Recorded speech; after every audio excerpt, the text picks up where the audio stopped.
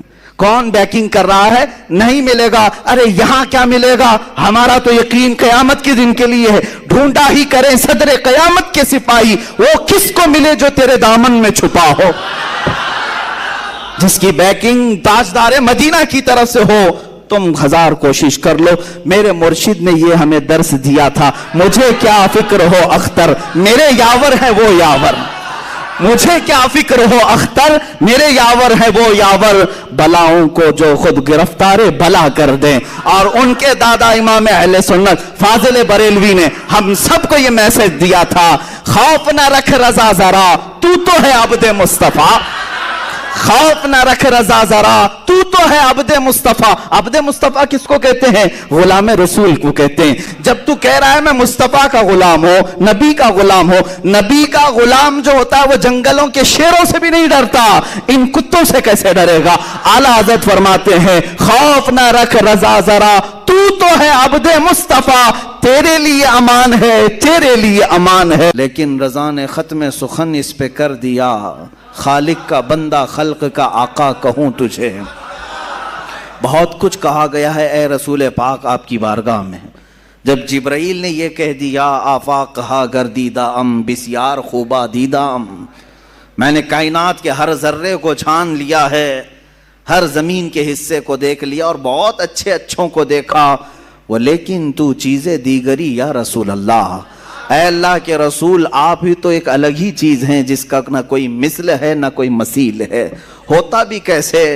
تیرے خلق کو رب نے جمیل کیا، تیری خلق کو رب نے عظیم کیا، کوئی تجھ سا ہوا ہے نہ ہوگا شہا، تیرے خالق حسن و ادا کی قسم، کوئی تجھ سا ہوا ہے نہ ہوگا شہا، تیرے خالق حسن و ادا کی قسم۔ اور اس رسول پاک کا تذکرہ نہ کریں تو زندہ کیسا رہیں؟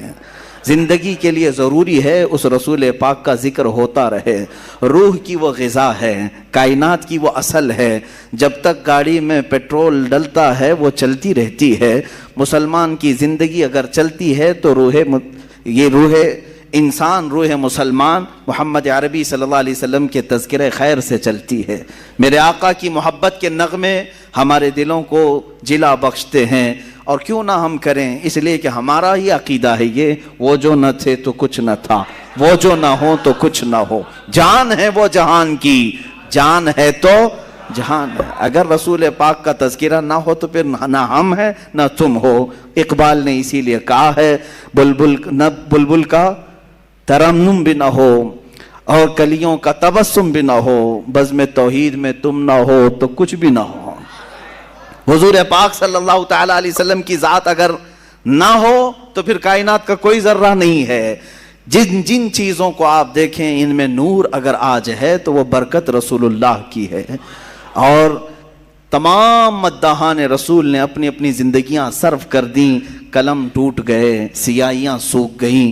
رسول پاک صلی اللہ علیہ وسلم کی بارگاہ میں کبھی سعدی شیرازی نے پکار کر کے کہا، بلغ العلا بکمالہ کشفت دجا بجمالہ حسنت جمیع خصالہ صلو علیہ وآلہ۔ کہیں سے ادیب لائل پوری نے کہا، تیرے عشق کے رنگ میں رنگ جائیں میرے یار۔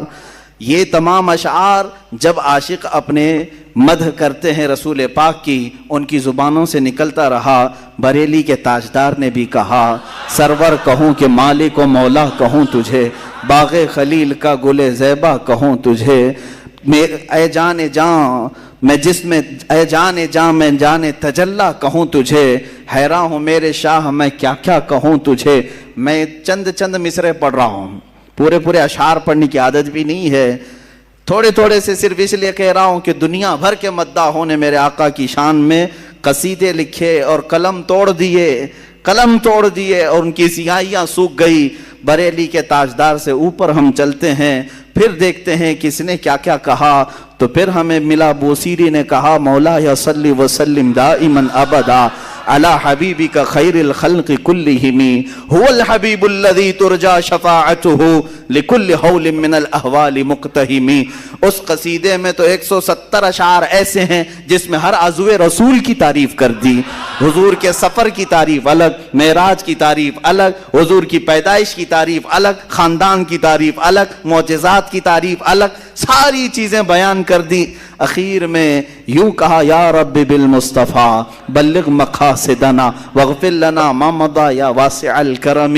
یہی تک نہیں، بوسیری سے اگر ہم آگے بڑھتے ہیں، امام اعظم ابو حنیفہ کی بارگاہ میں پکار کر کے کہتے ہیں، یا سید السادات جئتک قاصدا ارجو رضاک فلا تخیب مقصدی۔ یوں پکار کر کے کہا۔ پھر دیکھا ہم نے اور کہیں فارسی کی زبان میں علامہ عبد الرحمن جامی جیسا نکلتا ہے، کہتا ہے، تنم فرسودہ جاں پارا زِ ہجراں یا رسول اللہ، دلم پژمردہ آوارا زِ عصیاں یا رسول اللہ، چو بازوئے شفاعت را کشائی بر گنہگاراں مکن محروم جامی را دراں یا رسول اللہ۔ یہ تو امتیوں کے احوال تھے۔ پھر ہم آگے بڑھ کر کے دیکھے تو خود صحابی رسول پکار رہے ہیں۔ حسان بن ثابت کہنے لگ گئے، وَأَحْسَنُ مِنْكَ لَمْ تَرَ قَطُّ عَيْنِي وَأَجْمَلُ مِنْكَ لَمْ تَلِدِ النِّسَاءُ خُلِقْتَ مُبَرَّأً مِنْ كُلِّ عَيْبٍ كَأَنَّكَ قَدْ خُلِقْتَ كَمَا تَشَاءُ۔ صحابہ نے بھی کہا، صحابیات نے بھی کہا، تابعین نے کہا، اولیاء نے کہا، صالحین نے کہا، شعراء نے کہا، ارے میاں یہ تو سارے انسانوں نے کہا، اب رب عظیم نے پکار کر کہا،